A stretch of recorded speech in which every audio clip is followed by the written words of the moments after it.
The codebreak is here. YouTube engineering is on vacation. Let's talk about the final creator news update for 2025. YouTube is closing the year with quite the list of features that affect everything from your editing workflow to your revenue. There are new AI tools for mobile, a global crackdown on VPN ad viewers, and a huge expansion of community features. Let's get started. First up, a major upgrade for mobile creators. The YouTube Creator app is now available on iOS. Not much to say here except have fun with it. Also, the Android version of the Creator is getting an upgrade with Google's latest Gen AI model Veo3 Fast. This allows you to generate videos with sound or images from text prompts directly in the editing timeline. If you create shorts on the go, this could be a production boost. Speaking of AI, Nano Banana, Google's image editing model, is coming to YouTube Posts. Creators in the US, Canada, India and New Zealand can now use AI to change backgrounds, remove objects or completely restyle image posts directly in the app. We'll keep you updated once it rolls out to more regions. Talking about community engagement, voice replies are further expanding. You can now reply to comments with a 30-second audio clip in the YouTube main app and in the YouTube Studio app.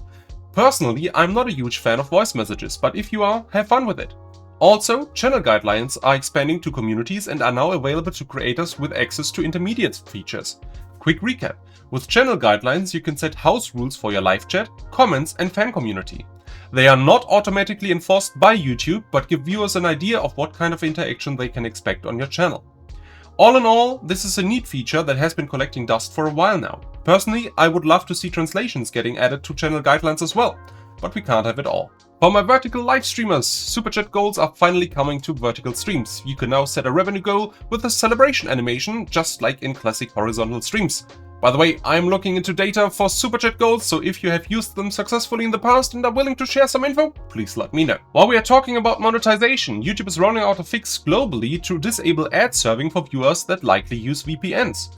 If you have a high percentage of viewers using VPNs to simulate other regions, you might see a shift in your ad revenue as these impressions are no longer monetized the same way. This has been fully ramped up as of December 8th. And last but not least, a huge win both for viewers and creators. YouTube is launching new settings to manage language preferences. You can now explicitly set your preferred language for audio, titles and descriptions. This ensures that if a video's original audio matches your preferred languages, YouTube won't force an auto-translation on you. You can find the setting at youtube.com/account_playback and edit or add languages there. Careful, it is separate from your app language and doesn't impact search results. And of course I have some nitpicking to add. There's currently no search bar in the menu, so you have to scroll through the entire list of languages manually. It is a bit annoying, but honestly that is complaining on a very high level. I'm just glad to have finally control over the original audio again. And that wraps up the YouTube Creator News for 2025. From the entire team here at KW Media, thank you for watching, commenting and being a part of this community. We still have a Christmas livestream planned for the 23rd of December, so if you have some questions about YouTube or just want to hang out, feel free to set up the notification for that. Maybe I'll even finish a video or two for between the years, we'll see.